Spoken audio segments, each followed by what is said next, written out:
E aí, como é que vocês estão? Estão conseguindo sobreviver a esse calor? Estão derretendo junto comigo? Porque eu estou derretendo. Se a gente perdesse uns quilos, né?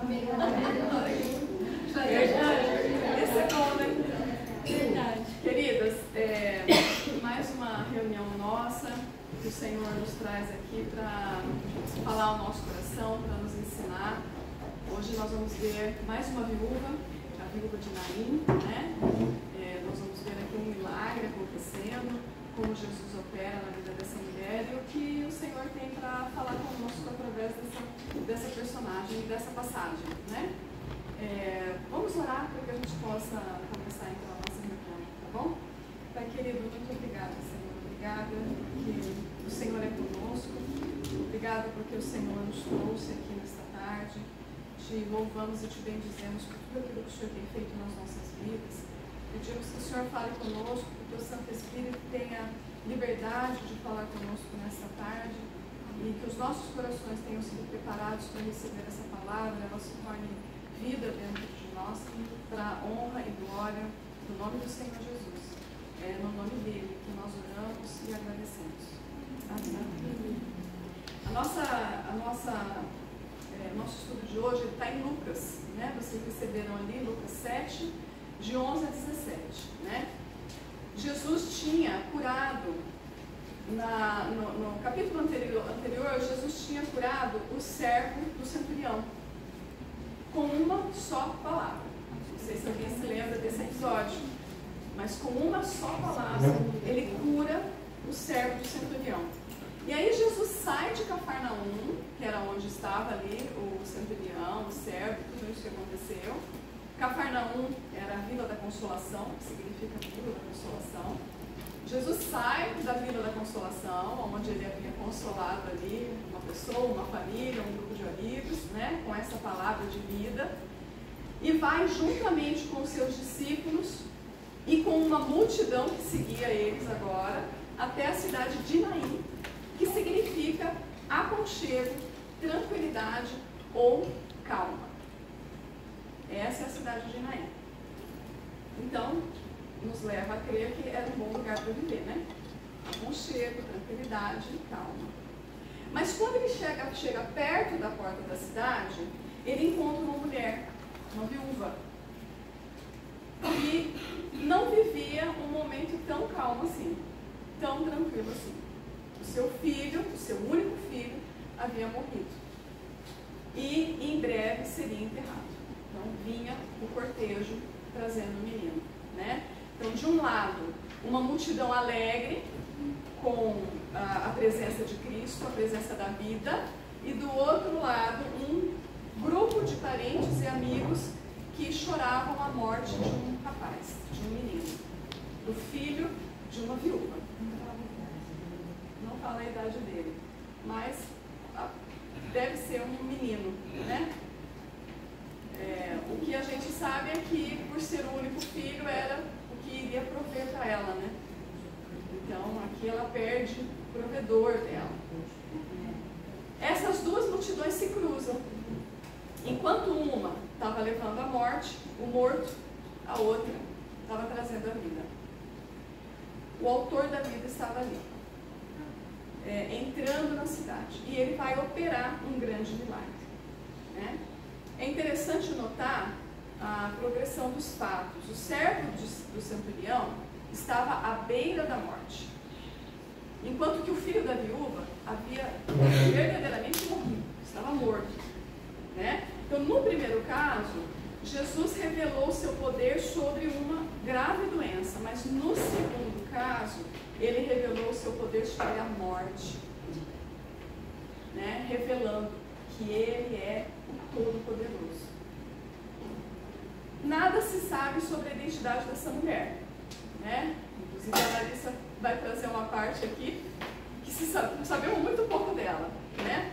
Mas a Bíblia traz informações muito importantes que demonstram que ela estava vivendo um momento de dor. Por quê? A palavra fala que ela estava chorando a morte do seu único filho, né? fala que ela era viúva, então ela já não tinha um marido, então havia muita dor nela, havia incerteza, dúvida, né, medo da solidão. E a vida de uma viúva naquela época, até mesmo hoje, né, não é fácil, né? A Bíblia chama a nossa atenção em várias passagens sobre essa questão da viúva, né? Sobre a importância do amparo às viúvas. E mesmo assim não era raro que uma viúva ali naquele tempo tivesse muitas aflições e muita necessidade. E essa viúva tinha apenas esse filho, né? E esse filho tinha morrido, então ela ficou completamente desamparada. E por mais que ela tivesse amigos e famílias próximo dela, a família imediata dela havia acabado. Só estava ela agora, né? Então, sozinha. A morte desse filho significava desesperança. O filho era a sua única fonte de sustento, né? Ele iria sustentá-la. E também era a chance de continuar a linhagem da família dela. E sem o filho, como é que ia dar continuidade? Então a condição dela era muito difícil e muito triste. E foi justamente quando o cortejo fúnebre está saindo da cidade que Jesus se aproxima de Naim para fazer algo maravilhoso e trazer tranquilidade, calma e aconchego para essa mulher. Mas, em vez de se posicionar entre as pessoas no cortejo para acompanhar o sepultamento, como era de costume, Jesus se dirige diretamente para a viúva. E a Bíblia diz que o coração de Jesus se condoeu para aquela mulher. Isso significa que ele ficou profundamente comovido pela situação que a viúva estava enfrentando. Ele entendia a sua dor, ele teve compaixão dela. Jesus enxerga a nossa dor. Não tem nada oculto aos seus olhos. Hebreus 4,13 fala assim: e não há criatura alguma encoberta diante dele. Antes, todas as coisas estão nuas e patentes aos olhos daquele com quem temos de tratar. Ele é Deus misericordioso e ele coloca o seu coração na nossa miséria, que é o que significa misericórdia, né? Então Jesus se dirige à viúva e fala para ela assim: não chores mais. Lucas 7,15. Jesus pede para ela, né? Aos olhos humanos essas palavras não faziam qualquer sentido. Era inconcebível, né, que uma mãe que estava perdendo seu único sustento, seu único filho, que acabou de perder o filho, parasse de chorar, né? A única forma disso acontecer, ou seja, dela parar de chorar, seria se o menino voltasse à vida, né? A razão era a morte tinha que ser detida. Mas quem que seria capaz de fazer isso? Muitas vezes, o mandamento divino para nós parece algo estranho, algo improvável aos nossos ouvidos. Mas Deus sabe Ele sabe o que faz, e a sua vontade é perfeita, boa, agradável para todos nós, sempre, né? Mesmo que seja naquele choro que ele fala, não chores mais, ele sabe. É possível que aquelas pessoas tenham olhado para ele, né, e perguntado, mas quem que é esse? Que primeiro, ousa interromper o cortejo, né, e fala palavras tão absurdas. A resposta não vai demorar para vir. Logo, logo eles vão saber quem é ele, né? E a palavra da misericórdia do Senhor, da compaixão dele, é sucedida pela obra soberana dele. Na medida em que ele fala, não chores mais, logo em seguida vem a obra, a demonstração do poder, né? O socorro dele. Então Jesus se aproxima, ele poderia fazer de longe, mas ele quer proximidade, ele quer intimidade, ele quer comunhão. Então ele se aproxima, ele toca na maca, né? Veja, ele não põe a mão nem no menino, foi na maca, onde o cadáver estava, e a palavra diz que aqueles homens que estavam carregando o menino pararam. Na hora que Jesus toca, aqueles homens param. O cortejo parou, o mundo espiritual parou. A hora que ele coloca a mão, tudo para. Então logo ele fala para o menino: jovem, eu lhe digo, levanta-te. Está no verso 14. Imediatamente o filho da mulher se assenta e começa a falar, e foi recebido por sua mãe. O Criador, né, aquele que dá a vida, estava ali dando uma única ordem. E o seu poder de dar a vida fica claramente demonstrado. O morto se assenta e começa a falar. A sua ordem poderosa penetrou lá no mundo espiritual e tirou o menino da morte e trouxe para a vida, né? A palavra do autor da vida foi lá no mundo espiritual e gerou um efeito lá tanto no mundo espiritual como no físico, porque daí o menino revive, né? A morte teve que liberar o menino. Diante da palavra do Senhor e da voz dele, a morte teve que liberar o menino.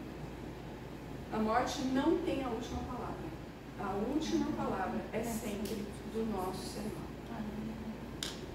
O falecido recebeu a palavra do Senhor, a palavra de vida sai dos lábios do príncipe da vida, gera força vital no morto, ele se apruma, ele se levanta, não precisou de auxílio de ninguém, ele se assenta, né? Ninguém precisou erguer ele, e ele começa a falar.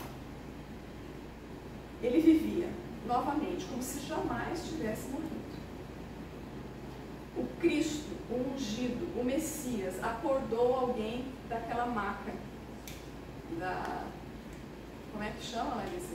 Esquife. Depois a Larissa busca. Ele levantou com a maior rapidez, como se estivesse dormindo, e alguém fosse lá e falasse: filho, levanta. Ele levanta, né? Gente, quando Jesus chega, quando a vida chega, quando o nosso Senhor, o ungido de Deus chega, nada fica igual. Nada fica igual, né? E uma curiosidade aqui, esse verbo falar, ele se assentou e começou a falar, tem a mesma construção hebraica de Atos 2:4, quando os discípulos, cheios do Espírito, começam a proclamar o Evangelho, a falar do Evangelho. Então, quando o poder de Jesus é manifestado, existe cura, ressurreição, salvação, conversão e proclamação do Evangelho. O filho da viúva foi ressuscitado e de pronto ele começa a proclamar o Evangelho, testemunhando de que a sua vida tinha sido tocada pelas mãos do Senhor da vida, do Senhor Jesus. Literalmente, esse jovem viveu o Salmo 118:17, que fala assim: não morrerei, mas viverei e contarei as obras do Senhor. Literalmente ele vive isso, né?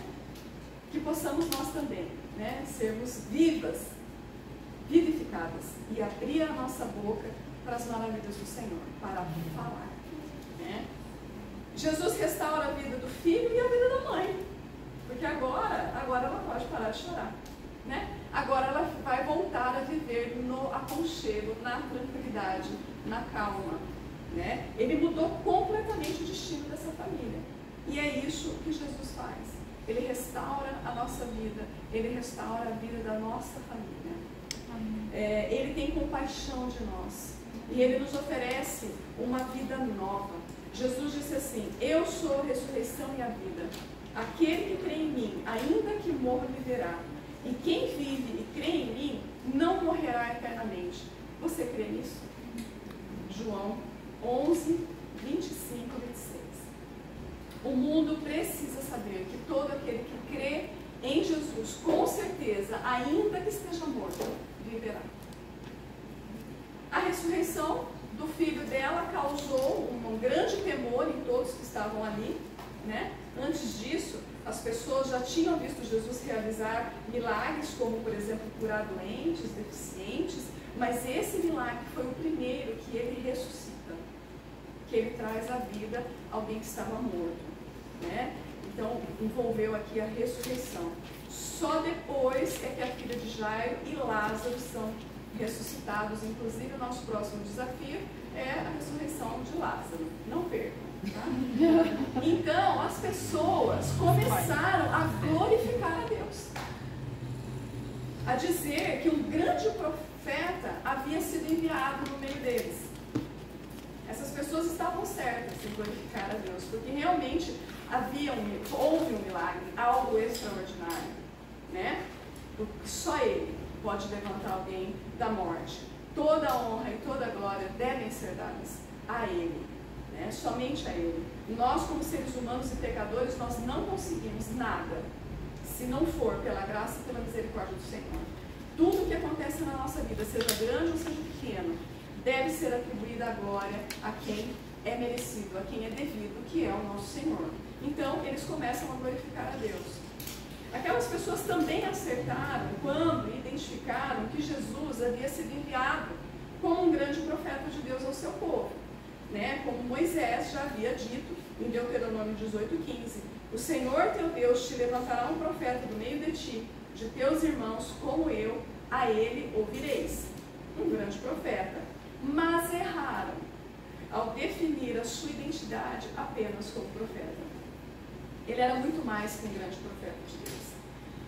Entre aquele povo estava o próprio Filho de Deus, o Verbo que se fez carne, o Messias, o Emanuel.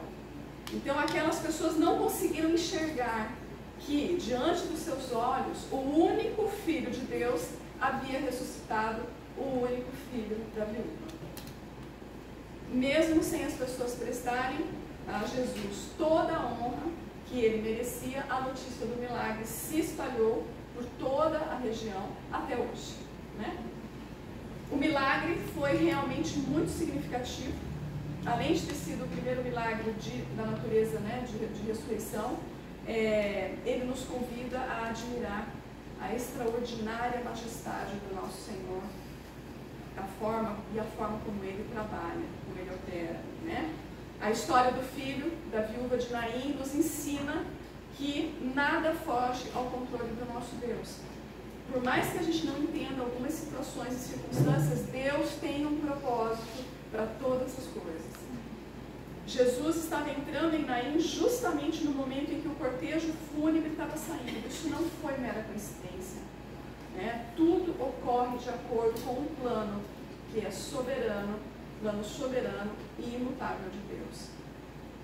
Aprendemos também que mesmo que possamos pensar que Ele nos abandonou, nos deixou sozinho com esse sofrimento, ou com uma situação difícil que a gente possa estar vivendo, a gente precisa lembrar que, ainda que uma mãe se esqueça do seu filho, todavia o Senhor jamais se esquecerá de nós. Isaías 49 diz assim, 49:15 fala assim: porventura pode uma mulher esquecer-se tanto do seu filho que cria, que não se compadeça dele, do filho do seu ventre? Mas ainda que esta se esquecesse dele, contudo, eu não me esquecerei de ti. Ele é onisciente, onipresente, ele esquadrinha o nosso coração, ele sabe tudo o que se passa na nossa volta e no momento certo, ele virá com a sua mão poderosa para nos socorrer. Jesus nunca chega atrasado, viu, gente? Nunca chega atrasado. Nós é que aceleramos as coisas, que não temos paciência, não sabemos esperar e nem confiar. Mas Ele está no momento certo. Ele chegou no momento certo. Deus sabe o que faz. E Ele coloca diante de nós provações para que a gente possa ser ajustado ao seu coração. Para que nós possamos nos parecer mais com o Filho amado. Para que nós possamos aprender algo. Não somente a viúva de Naim aprendeu com a operação desse milagre, mas todos aqueles que estavam na cidade e aquela multidão que acompanhava ele também, que vinha com ele. Ainda gente possa viver situações difíceis e dolorosas, ainda que algo possa parecer sem alternativas, ainda que a gente não compreenda, a Bíblia nos ensina: entrega o teu caminho ao Senhor, confia nele e tudo fará. Salmo 37:5. Diante de qualquer dor, Deus vai nos mostrar o caminho. Ele dará uma direção diante do sofrimento. Por isso nós precisamos crer em Jesus, perseverar na fé, porque somente Ele pode nos guiar corretamente. Entrega os teus problemas a Jesus. Entrega os teus sonhos a Jesus, a sua vida por completo a Jesus e confia nele. Pode ser difícil, pode ser incompreensível às vezes, mas nós precisamos confiar e crer que Jesus é o único que detém todo o poder, que sabe todas as coisas, que pode mudar o rumo da nossa história. Ele pode mudar o percurso e fazer o impossível acontecer. Né? A cova estava aberta, estava preparada para enterrar o único filho da viúva, mas Jesus se colocou no caminho. Mesmo que pareça haver uma cova diante de nós, de lágrimas, de dor, a nossa confiança precisa estar naquele que já é o nosso caminho. Ele é o nosso caminho, né? Que nós possamos apresentar a Ele as nossas lágrimas, permitir que Ele se aproxime de nós, ou do problema, ou da situação, que nós possamos ouvir as suas palavras, crer nelas, ainda que pareça sem sentido. Não chores mais, né? Então, parar. Os homens pararam e esperar. E ele ordena acerca dos tristes de Sião que lhes dê glória ou honra ao invés de cinza, óleo de gozo ao invés de tristezas, veste de louvor ao invés de espírito angustiado, a fim de que se chamem árvores de justiça, plantações do Senhor, para que ele seja glorificado. Amém. Isaías 61, 3. As mãos do nosso Senhor não estão encolhidas para que não possa salvar, e nem os seus ouvidos tapados para que não possa ouvir a nossa oração. Isaías 59. Ele se condoeu por aquela mulher. Ele colocou o coração dele na misericórdia daquela mulher, e ele faz isso por nós todos os dias, ainda hoje. Amém. Coloca o coração dele sobre nós, sejam coisas pequenas ou coisas grandes. O Senhor seja louvado. Amém. Foi uma obra para louvar, glorificar a Deus e manifestar o poder do Filho de Deus. E é assim que Ele faz conosco hoje também, né? Amém. Larissa. Porque a gente leu, a gente estudou sobre a prensa, a oliveira, lembram? Todos aqueles processos, né, que o Senhor usa e tal, e a gente caiu nesse mesmo versículo, de Isaías 61.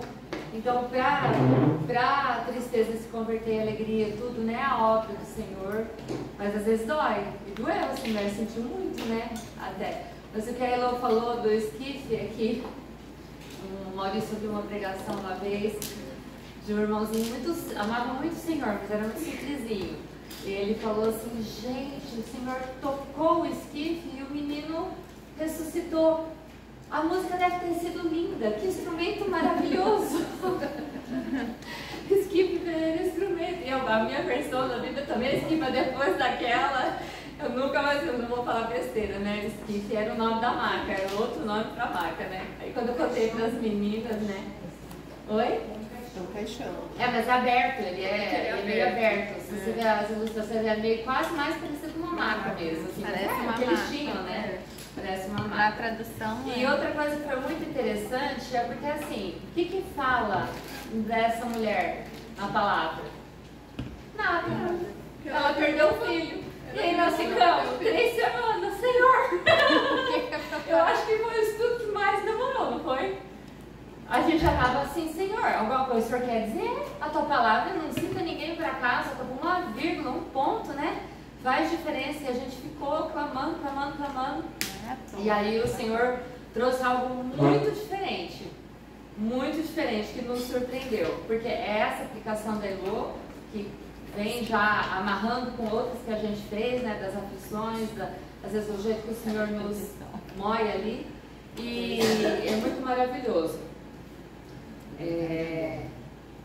Essa perda terrível dela, né, que ela só encontraria paz no Senhor Jesus, né, que não tinha outro que pudesse fazer isso que ela fez, e a gente ficou assim, então tá, foi o que o Senhor trouxe para mim. Se não fala nada a respeito dela, a interação dela é mínima ali, então vamos nos colocar no lugar dela, como uma mãe que perdeu o filho. Pensa, gente, né, a gente que tem filho, quem tem sobrinho, um afilhado, se você perde aquela criança, misericórdia, a gente não consegue nem imaginar a dor, né? A gente consegue imaginar a dor, não sabe como que a pessoa fora do Senhor consegue superar. E aí assim, a primeira coisa, ela foi surpreendida. Ela tá ali, últimos minutos ali, acompanhando o filho, de ter proximidade física dela com o filho, e vai acabar.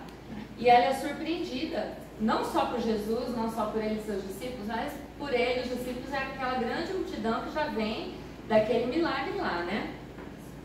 E o Senhor vai diretamente nela e, como Elô disse, fala assim, não chores. Ah, gente, eu acho que a gente surtaria, né? Seria a gota, se é que precisava de mais alguma gota ali. Não chora. Será que nem isso eu vou poder fazer com o meu filho aqui, né? Por essa minha perda, né? Mas talvez, será que o Senhor não queria dizer? Isso sou eu falando, tá? Não é assim, não precisa chorar mais. Eu vou reverter isso aqui, o Senhor não verbalizou isso. Se não chores, talvez seja, não vai precisar chorar mais. Mas a gente não sabe, né? A gente só falou, não chore, né? Por quê? Porque ele ia reverter a situação. É como o Boaz reverteu de Ruth, lembram? E o Boaz era o remidor, Jesus era a figura de Jesus, nosso remidor, e ele foi um remidor físico, pontual, além de espiritual para ela ali, né? Porque no fim a gente vê que aparece um detalhe importante lá também na sequência. Então, primeiro, ela foi surpreendida. Segundo, acontece o inesperado.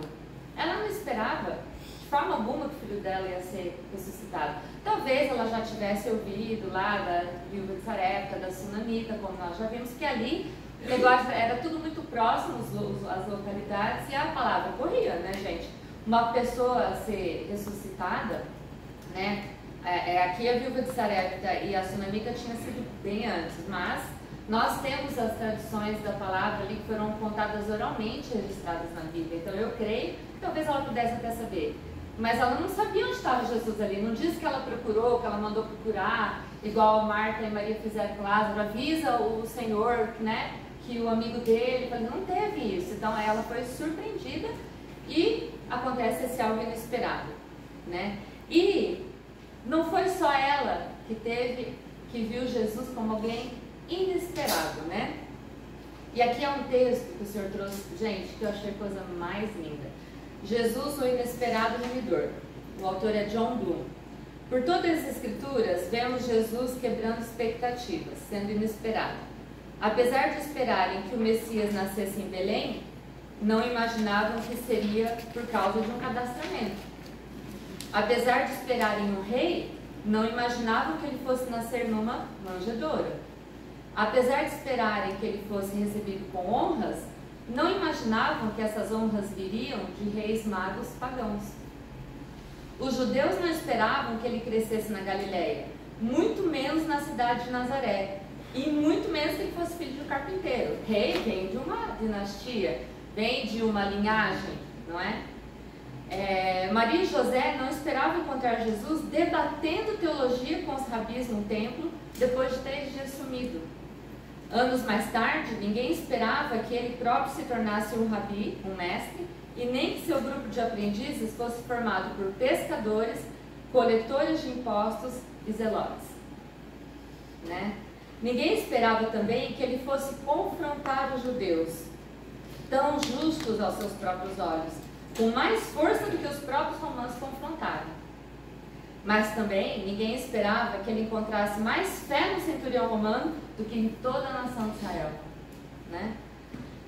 A mulher samaritana nunca esperava esperava encontrá-lo perto do poço ao meio-dia e ter seus pecados revelados por ele, ou ser a primeira pessoa registrada nas Escrituras a chamá-lo de Cristo.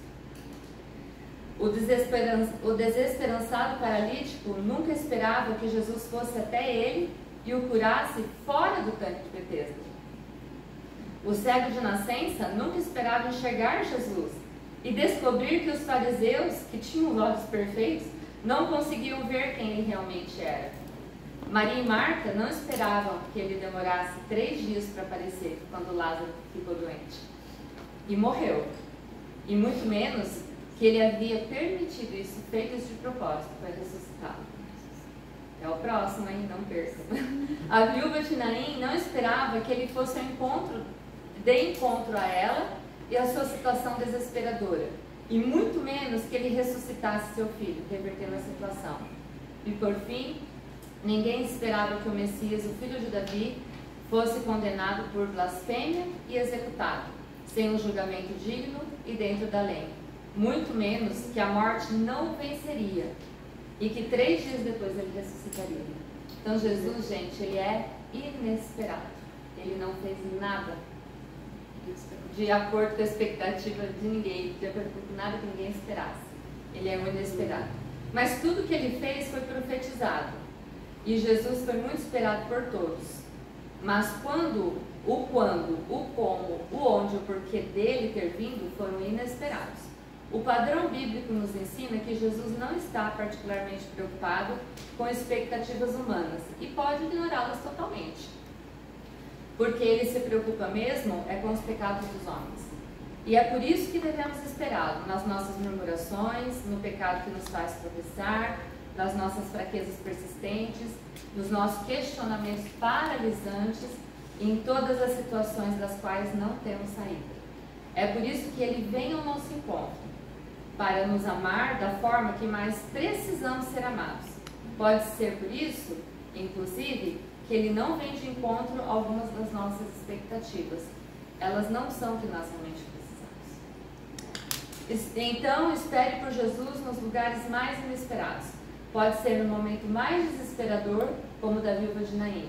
Mas tenha certeza de uma coisa, ele vai de encontro a você no lugar que, se você confiar nele, te trará novas de grande alegria. E será o lugar onde você vai adorá-lo de todo o coração, provavelmente como dessas todas viúvas, né?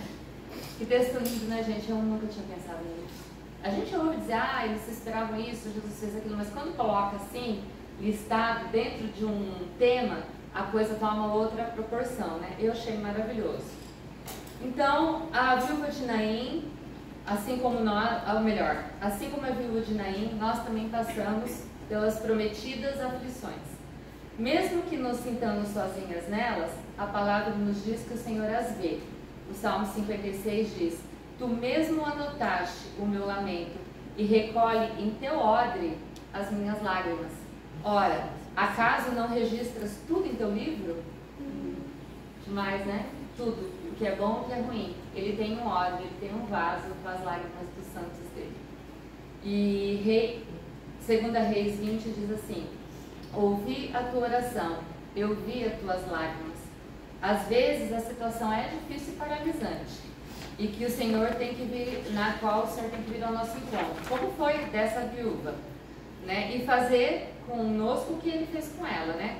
Sara os quebrantados de coração e lhes ata as feridas. O versículo 16 desse texto da viúva diz: e de todos, depois que ele ressuscita o menino, né? E de todos se apoderou o temor e glorificavam a Deus, dizendo: um grande profeta se levantou entre nós e Deus visitou o seu povo. Todos. Então ela também, certo? Vocês concordam? Se de todos se apoderou, né? Ela também. Podemos inclusive comparar a experiência dela com a do salmista, no Salmos 30, que diz assim: transformaste o meu pranto em dança, tiraste as minhas roupas de luto, me vestiste de alegria, para que eu cante louvores a ti e não me cale. Isso provavelmente o menino fez, né? Senhor meu Deus, te darei graças para sempre. Parece uma frase lá atrás do Salmo que foi colocado para ela ali naquela situação, né? Esse é o Salmo 30:11. Lindo demais. Mas nem sempre é assim. Nem sempre os filhos são ressuscitados, os casamentos são restaurados, a falência financeira é anulada. Como aprendemos alguns estudos atrás, a vontade do Senhor é boa, perfeita e agradável para Ele, para o cumprimento dos seus propósitos, nem sempre tanto assim para nós. Por isso Ele ressuscitou Lázaro, mas deixou Estevão. Faz sentido para nós? Não faz. Estevão era ativo ali, evangelizando e estava na frente de uma obra, e o Senhor permite que ele seja martirizado. Lázaro era um amigo do Senhor. Talvez tivesse ali, né, a sua linha o seu círculo de influência, mas ele não tinha o peso de Estevão. Ele tinha o mesmo valor diante dos olhos do Senhor, ministerialmente falando, né? E ele continua fazendo muitas coisas que nós não entendemos, que são contrárias às nossas expectativas. Cremos que seja porque seus caminhos são mais altos que os nossos, como diz Isaías, e que quando ele voltar, como a Elô leu, nada há encoberto que não haja de ser descoberto, nem oculto que não haja de ser sabido. Só então nós entenderemos as permissões deles para essas situações que ele escolhe na sua soberania não reverter. Mas contudo, há uma motivação para esperarmos por Jesus em todas as situações da nossa vida, independente do fim que Ele dê a elas, mesmo que não seja da nossa vontade. João 16 fala assim: na verdade vos digo que vós chorareis e lamentareis, e o mundo se alegrará, e vós estareis tristes, mas a vossa tristeza se converterá em alegria. Talvez aqui, como foi da viúva, talvez na vida eterna, talvez em ambas. Mas por quê? Segundo Coríntios responde, 4,17. Porque a nossa leve e momentânea tribulação produz para nós um peso eterno de glória. Muito excelente. Então, o peso do ministério de Estevão, no martírio dele, virou um peso de glória. Então, o Senhor tem pesos e medidas diferentes das nossas. Nós somos muito limitados, muito carnais, muito egocêntricos, né? Então, a nossa tristeza se converterá em alegria e qualquer situação, por mais difícil que seja, para o Senhor é uma leve, momentânea tribulação. Por quê? Porque Ele vê o todo, Ele vê a eternidade. A gente vê quanto? 60, 70, 80 anos, talvez mais, né? E só isso. E Apocalipse 21:4 diz: Deus limpará de seus olhos toda lágrima, toda. Não haverá mais morte, não haverá pranto, clamor, nem dor, porque as primeiras coisas serão passadas. Então toda essa leve tribulação, o Senhor é leve, para nós é difícil, vai ficar para trás, né? E o Salmo 116 diz assim: porque tu livraste a minha alma da morte, os meus olhos das lágrimas, os meus pés da queda. E não há redenção maior, minhas irmãs, do que sermos livradas da morte eterna, não é? Podemos não ser livradas de algumas coisas aqui, mas da pior nós somos livradas, que é a condenação eterna, né? Diante dele, da sua glória, tudo que ele nos permitiu passar, ou permitir ainda, de acordo com o seu propósito soberano, será esquecido, né? Tudo aqui vai fazer valer a pena lá. Tudo que a gente passar aqui vai valer a pena lá, na eternidade. Então, minha irmã, quando você estiver numa situação difícil, peça ao seu remidor que te faça uma inesperada visita e cumpra a sua boa, perfeita, agradável vontade, seja ela qual for. Porque ele diz: eis que estou convosco todos os dias, até a consumação dos séculos.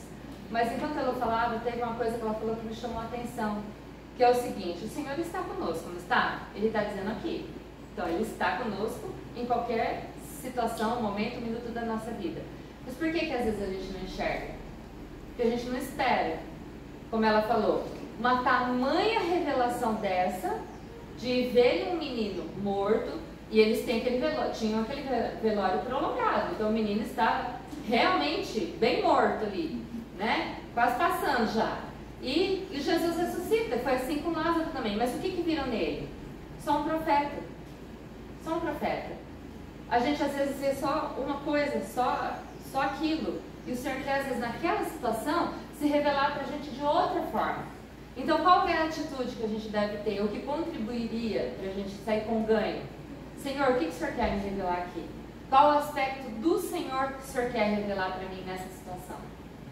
Para a viúva foi um, para Lázaro foi outro, para tantos outros milagres, como a gente viu, né? Cada estudo uma revelação diferente do Senhor. Senhor, e essa situação? Tão difícil para mim. E o Senhor não é que Ele minimiza. Ele não está dizendo que o que você está passando, ou que vai passar, ou que já passou, foi pouco. Não. É pouco comparado com a glória. Mas Ele sabe. Aquela que fala lá, conheça a vossa estrutura, eu sei que vocês vieram do pó. Ele sabe o nosso limite. Então não é que Ele está nos subtraindo. É que lá vai ser muito melhor. Então, calma, isso aqui é difícil, o mundo realmente está do jeito que está, né? Sabemos por quê, mas aqui vai ser bem diferente. Comigo vocês vão ter outra experiência de eternidade. E ele esteve com a viúva e estará contigo.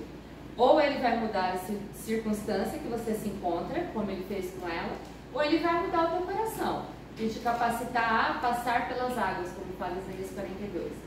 O importante é você poder dizer que se apoderou do temor, glorificou a Deus e Ele te visitou, que é o que eles falaram lá. Todos e de todos se apoderou o temor, todos glorificaram a Deus, dizendo, um grande profeta se levantou. Mas que você não veja só o profeta, ou só o médico dos médicos, ou só qualquer um outro atributo do Senhor. Peça um diferente naquela situação. Talvez Ele quer te dar uma experiência nova numa luta, né? E porque foi isso que aconteceu com todos naquele velório.